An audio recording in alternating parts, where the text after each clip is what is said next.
Alright guys, so today we're doing a full card prediction for LFA 102, Souza versus Johns. And there are 8 fights on the whole entire fight card, 1 fight on the prelims. We're not going to look at the fight on the prelims because those two guys are 0 and 0 as professional fighters, so no need to look at those two guys. But we're going to be looking at the fights on the main card. We have Bruno Souza and Elijah Johns in the main event. That fight is a featherweight fight. Gregory Rodriguez and Alberto, 2 guys that just got losses on Dana White's Contender Series. We have an amazing striking fight between Steve Jones and Nicolas Vettelnikov. We have AJ Cunningham, Brandon Lewis, Chris McAllister, Hadis Taluzzi, if I'm saying the name correctly. A lot of really good fights on this LFA main card. But we're going to look at the first fight of the night. This fight is a welterweight fight. Luis Iniquez, he's 3-0 as a professional fighter, 1-4-1 as a professional boxer. Not the best boxing record, but has a probably 3 wins and 0 losses. Not that bad. He got a second round knockout, a first round knockout, and a decision win. As an amateur, got 1 decision win. His opponent, Hadis Taluzzi, if I'm saying the name correctly, 1 win and 0 losses. He won that fight by decision. As an amateur, he did really good. Second round knockout, second round naked, first round submission, first round knockout, decision win, first round knockout, and first round knockout. 8 wins in a row, and then got that 1 loss by third round knockout right here in his first ever amateur fight. But I mean, he looked really good in his amateur fights, even in his first fight as a professional fighter. He just looks like a really good fighter. Has really good kickboxing, really good takedown defense, really good grappling defense as well. I think he's gonna keep the fight on the feet, try to get a knockout in the fight. He can take your back at any moment in the fight as well. Try to get a rear naked choke submission, but I think this one's gonna stay on the feet. And Hadis Taluzzi has a lot of power in his hands. Right here, saying that not many people are saying he's gonna get a finish in the fight. It's possible he can get a knockout. It's possible he can get the fight down to the ground and get a rear naked, but kind of like what the people are saying, he's probably gonna win the fight by decision. The betting odds for the fight. Let me see if I can find them. Minus 260 for Hadis Taluzzi, and then plus 200 for Luis Iniquez. I pretty much agree with that, but I'd probably say that Hadis Taluzzi should be a 3-1 favorite just because Luis Iniquez is 34, almost 35 years old. Hadis Taluzzi is just an amazing boxer, amazing wrestling defense, amazing grappling defense. He has so many attributes. The age advantage, I believe he has the reach advantage as well. So definitely going with Hadis Taluzzi to win this fight in his first fight inside the LFA. And I'm thinking he's going to win the fight by decision. And then after that, we have Alberto Rodriguez and Chris McAllister. Right here, Alberto Rodriguez, 2 wins, 1 loss. Lost his most recent fight to Motaz Askar by decision. Not really sure how we got a fight inside the LFA after a loss to someone outside of the LFA, but I don't know. As an amateur fighter, he went 2-2. Not the best record there. Won most of his fights by decision. 2 wins by decision. 1 win by knee bar submission, and one win by knockout. But Chris McAllister has so many amateur fights. A lot of experience as an amateur fighter. No losses whatsoever as an amateur or even as a pro. 1 knockout win as a pro. First round knockout, first round guillotine, decision win, third round knockout, first round knockout here, and then a first round submission. The betting odds for this fight with Chris McAllister, let's see if we can find it. Minus 425, and Alberto Rodriguez is at plus 325. I mean, that's really all you need to know. Chris McAllister, an undefeated fighter through his amateur and pro career, has amazing wrestling, has amazing grappling, has a lot of power in that right hand. I mean, look at this right here. A lot of power in that right hand right there. A lot of people are saying he's going to get a knockout. I think if he gets a knockout, it'd be in the first or in the middle of the second round. But I'm going to say this one's going to go all the way, and I have Chris McAllister winning that fight, probably by decision, maybe a 30-26, but most likely a 30-27 win for Chris McAllister in that fight. But again, he could finish that fight in the first or second round. And then we have Jimmy Mesa and Brandon Lewis. Jimmy Mesa, I believe, is the underdog in the fight. Let me check right here. Jimmy Mesa plus 195, and then Brandon Lewis minus 245. I'm going to show you this right now. Brandon Lewis, 4 wins, 0 losses. As an amateur, second round submission, first round submission, second round knockout. Lost 1 fight here. Got a first round knockout, first round armbar submission, decision, first round knockout, second round knockout, and second round rear naked choke submission. I mean, look right here. Most of his pro wins are coming by finish, and most of his amateur, literally every single one of his amateur wins is coming by finish. His opponent, Jimmy Mesa, 2 wins and 0 losses. He won both of his professional fights by first round knockout and second round submission. I mean, that's a pretty good record as a professional fighter, but god dang, Brandon Lewis, he has amazing grappling, has some pretty good striking as well, but I expect Brandon Lewis to take the fight to the ground as soon as possible and go for a submission. I mean, just look right here, 96% going for Lewis to win the fight, mainly by submission right here. I'm definitely going with him to win the fight by submission. I'm going to guess armbar submission because he has a lot of armbar submission wins in his amateur career, and can get into a full mount and just grab an arm and get his legs over and just get an armbar submission, or maybe he gets a rear naked. I don't know. I'm just going to go with Renato to win the fight by submission in the first, second round. Not really sure how he's going to get that submission, but I definitely have him winning the fight by submission in the first or second round. Again, the betting odds for the fight are minus 245 and plus 195. I think this is a pretty good place to put a bet on him, considering, in my opinion, he should be like a minus 400 favorite. He's 23, almost 24 years old. He has a really, really bright future ahead of him. I expect him to probably be on Dana White's Contender Series in a couple of years, or even on the Ultimate Fighter, something like that. But he's just an amazing grappler and has some really, really good striking. And then in the next fight, we have AJ Cunningham and Javier Garcia. The betting odds for this one have Javier Garcia as a 3-1 underdog. AJ Cunningham has a 3.5 to 1 favorite to win the fight. AJ Cunningham, he has a lot of amateur experience. I mean, look right here. As an amateur, went, let's see, 11-4 as an amateur fighter. First round submission, second round submission, fourth round submission, decision win, fourth round submission, second round submission, second round submission, second round submission, third round submission, first round submission, second round submission. I mean, come on, man. How many times do I have to say submission? 10 submission wins as an amateur fighter, and then 1 decision win as an amateur fighter. As a pro, has 3 knockout wins and 3 submission wins. His losses as an amateur fighter, only 1 coming by decision, and then his losses as an amateur, second round decision, first round submission, and first round knockout. I mean, this man has really, really good grappling, just like the guy we just showed you in the last fight, but his opponent, Javier Garcia, hasn't been really doing that good in his last couple of fights. He's also mainly a grappling fighter. Third round submission, second round armbar submission, first round triangle choke submission, and then a very close decision win here. But does he have the grappling pedigree that AJ Cunningham does? No, he does not. So I'm kind of agreeing with the people that are saying right here that Cunningham is going to win the fight by decision.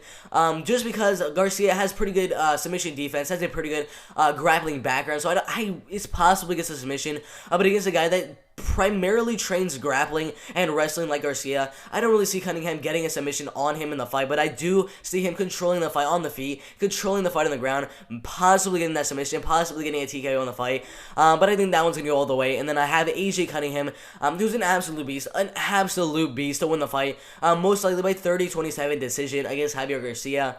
Then we have, I told you at the beginning of the video, this fight is going to be an amazing fight. Steve Jones, 8 wins and 1 loss. Nicolas Vettelnikov, 7 wins and 3 losses. This fight is a welterweight fight. I mean, Steve Jones, 8 wins, 1 loss. Nicolas Vettelnikov, you might be thinking he's from Kazakhstan. He might have some pretty good wrestling, some pretty good grappling submission skills. That is not really the case. I mean, he has a pretty good background in wrestling and grappling, but just look right here. 6 knockout wins? Bro, that's insane. 6 knockout wins and 1 decision wins. His losses pretty spread out. 1 knockout loss, 1 submission loss, and 1 decision loss. All at the beginning of his career, back in 2014.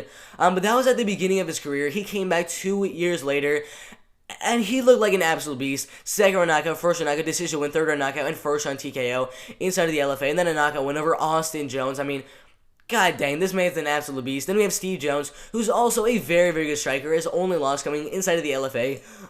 Sorry, I had a burp for some reason. But he has 4 knockout wins, 4 decision wins. His losses, his only 1 loss coming by knockout. Has a couple of amateur fights. Didn't do too good as an amateur. 7 wins and 3 losses. But in this fight, I expected to stay on the feet. And, I mean, Nicolas Vettelnikov, I expect him to at least get a knockdown in the fight. Maybe even get a knockout in the fight.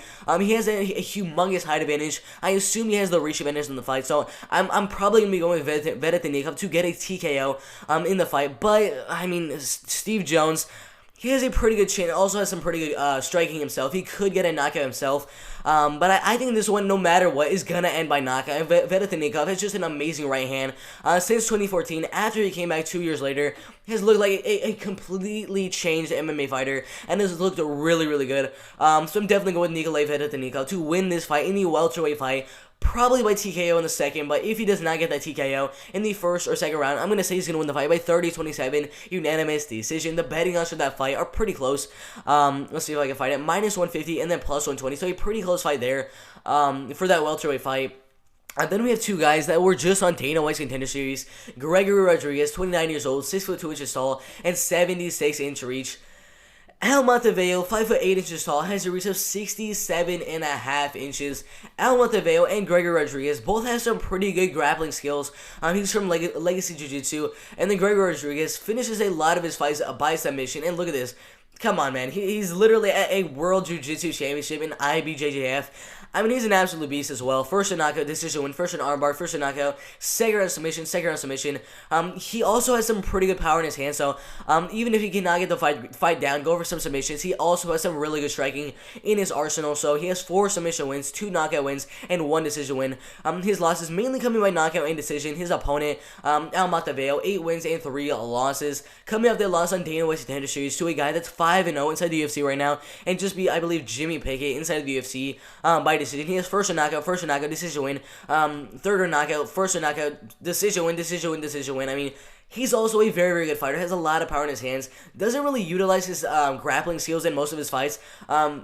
But I definitely see an opportunity for Alberto to get a knockout in the fight. But Gregory Rodriguez has a little bit better grappling, a little bit better wrestling.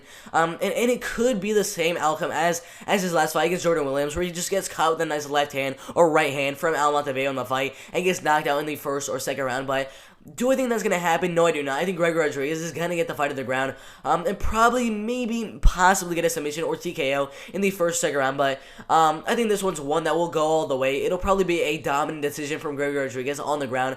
I kind of feel bad for Alberto because he's just going to be on his back for most of the fight. In my opinion, I mean, it could go the entire other way, and Alberto just gets a nice knockout in the first round. I'm definitely not counting out Alberto on the fight, but most likely I'm saying Gregory Rodriguez is going to get the fight to the ground and dominate it there, get a 30-27, maybe even a 30-26 with a lot of ground and pound, submission, and a lot of control time on the ground, and he's probably going to win that one by decision. Then we have the main event, Bruno Souza and Elijah Johns. This fight is a featherweight fight. And guys, a lot of people are saying that Bruno Souza is going to win the fight. Just look right here, 85% going for Bruno Souza to win the fight, and if you're one of these people saying Bruno Souza is going to win the fight, then go ahead and put some money on him, because right now he's an underdog at plus 135, started at plus 200, is a heavy underdog. You might just see this picture right here and be like, oh, he's a really good grappler, he's going to dominate the fight on the ground and probably win the fight by submission. But guess what, guys? He actually has a karate background. He usually uses that karate in most of his fights. Let's see, what year was he a karate champion in the world? He was a 2015 karate champion in the whole entire world. Second round knockout win, decision win, third round knockout, or third round illegal blow. Not really sure what happened there. Decision, submission. So he only has 2 submissions as a professional fighter. That's not the best grappling. A lot of people were saying, or just looking at this picture right here and saying, he's got to be a really good grappler, get the fight to the ground, get submission. That's probably what he does. But guess what? Only 2 submissions in his career, no amateur fights. And that kind of tells you all you need to know. He loves to keep the fight on the feet. He's a really good counter puncher in this fight with Camilo Kirk, in a really close fight that could have gone either way. He was really countering in the first round. In the third round, those are the rounds he won. In the second round, he kind of got dominated in the second round because Elijah Johns, I mean, man, Elijah Johns is a very good fighter. 7 wins and 1 loss.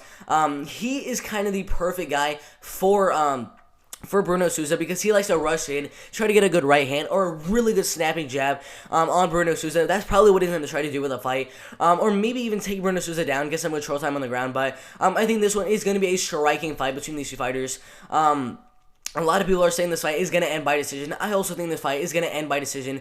I believe it's a 3-round fight. I'm pretty sure. Yeah, it's a 3-round fight. But Elijah Johns, I'm not just saying it just because he's the favorite or something like that, because a lot of people are saying that Bruno Souza is going to win the fight. But I'm actually going to be going with Elijah Johns to win the main event, just because his striking, in my opinion, is a little bit better. Bruno Souza, he has a karate stance, but if you just rush in a little bit and kind of dodge one of those counter punches from Bruno Souza, it kind of sets you up for a really nice right hand, left hand, because both these fighters are actually left-handed fighters, southpaw fighters. So Elijah Johns could just dodge that one counter punch and then put in a nice left hand and possibly get a knockout in the fight. I definitely think this fight is gonna stay on the feet, but Elijah Johns, I think, is a little bit more powerful, a little bit better striker. Bruno Souza kind of relies too much on his countering abilities, having that karate background, but I think Elijah Johns is just going to land the more punches and a lot more powerful punches in the fight. So I'm going to go with Elijah Johns. He's slight favorite to win the fight, even though these established producers are saying that Souza is going to dominate the fight 100%, but I'm going to go with Elijah Johns to win the fight by 29-28 decision, because Bruno Souza definitely has that countering ability and could win one of the rounds just by countering the whole entire round. But I'm going with Elijah Jones to win that fight 29-28 in a very, very close main event right there.